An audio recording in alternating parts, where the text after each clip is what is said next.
નમસ્કાર મિત્રો, આજે આપણે વિડીયોમાં વાત કરીશું એચડીએફસી બેંકમાં કાર લોન જો તમે કરાવવા માંગો છો તો તમારું મનપસંદ વાહન ખરીદી શકો છો ને તેમાં તે અંગેની સંપૂર્ણ જાણકારી, બેઝિક જાણકારી આપણે વિડીયોમાં માહિતી લઈશું અને ચેનલને સબસ્ક્રાઈબ અવશ્ય કરી દેજો।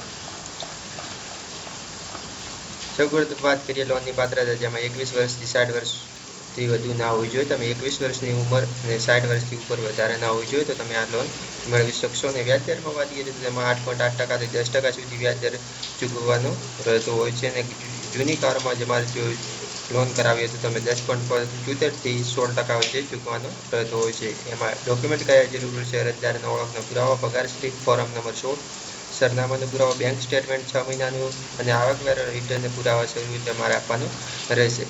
એના પછી જો તમારે પ્રક્રિયા કરવી હોય તો તમે એચડીએફસીની ઓફિશિયલ વેબસાઇટ પર જઈને તમે આવેદન કરી શકો છો અને તમે એલિજિબલ હશો તો તમને બેંક દ્વારા સામેથી કોલ બેક કરવામાં આવશે અને તમને કાર લોન માટે એલિજિબલ હશો તો તમને તે અંગેની સંપૂર્ણ લોન તમને મળી જશે। એ પણ સરળ રીતે તમે 4 થી 5 સ્ટેપની પ્રક્રિયા પૂર્ણ કરશો એટલે તમારા લોન મેળવી શકશો। તો બસ મિત્રો, આ વિડીયોમાં આટલું જ। ધન્યવાદ।